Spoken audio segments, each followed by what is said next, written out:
Supreme court ने नए संसद के निर्माण को मंजूरी दे दी है। मंजूरी का मतलब यहाँ पर इस बात से है कि पर्यावरण के क्लियरेंस जो पहले नहीं दिए थे अब वो क्लियर कर दिए हैं। नए संसद का निर्माण दिल्ली में फिर से होना है। फिर से का मेरा मतलब है कि उसको एक्सटेंड किया जा रहा है। इसके साथ ही सेंट्रल विस्टा प्रोजेक्ट के तहत जो राजपथ है उसके दोनों तरफ सचिवालय और मंत्रालयों का भी निर्माण होना है। श्रेया, इस बात पर आप पूरी बात बताइए। आपको ये बताते चलें कि 7 दिसंबर को सबसे पहले सुप्रीम कोर्ट में इसकी सुनवाई हुई थी। उस वक्त 10 दिसंबर को शिलान्यास होना था। लोगों को ये लगा कि अब शिलान्यास भी शायद ना हो पाए। उस वक्त सुप्रीम कोर्ट ने ये कहा था कि आप शिलान्यास कर लीजिए, लेकिन किसी भी तरीके की तोड़ फोड़ संसद या संसद के इलाके में नहीं की जाएगी। इसके बाद यानी कि आज सुप्रीम कोर्ट में दोबारा से इसके निर्माण कार्य के लिए दोबारा से सुनवाई हुई। उस वक्त जस्टिस खानविलकर, जस्टिस दिनेश माहेश्वरी और जस्टिस संजीव खन्ना की बेंच ने 2-1 के बहुमत से इस फैसले को सुनाते हुए कहा कि इस योजना को मंजूरी दे दी जाती है।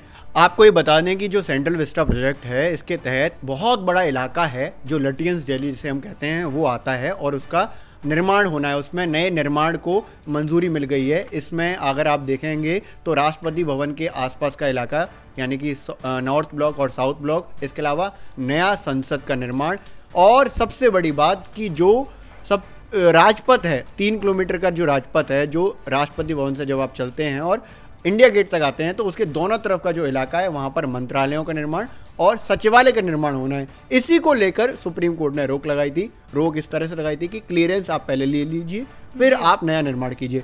साथ ही आपको ये भी बता दें कि CPWD के मुताबिक पहले 11,000 करोड़ रुपए की लागत से ये नया संसद भवन बनना था, लेकिन अब जो अनुमानित लागत बताई गई है वो 13,000 करोड़ रुपए है।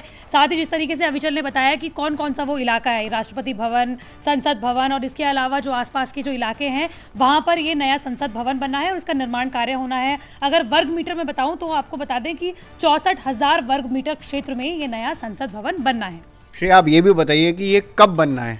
जी बिल्कुल, आपको बता दें कि जब 75वां जब स्वतंत्रता दिवस हम लोग मना रहे होंगे उस वक्त नया संसद भवन बनकर तैयार हो जाएगा। कारण है कि परिसीमन होना है भारत में, ऐसा बताया जा रहा है और परिसीमन के बाद भारत में लोकसभा की सीटें बढ़ाई जाएंगी और बढ़ाई जाएंगी तो फिर वो जो सांसद नए चुन के आएंगे तो वो बैठेंगे कहाँ। इसलिए अब इस जो नया संसद बनाया जा रहा है इसमें लोकसभा और राज्यसभा दोनों की सीटों को बढ़ाया जा रहा है और ये सीटें अभी से काफ़ी ज़्यादा होंगी। अभी ये डिसाइड नहीं हुआ कि कितनी सीटें होंगी, लेकिन इसी वजह से नए संसद का निर्माण हो रहा है।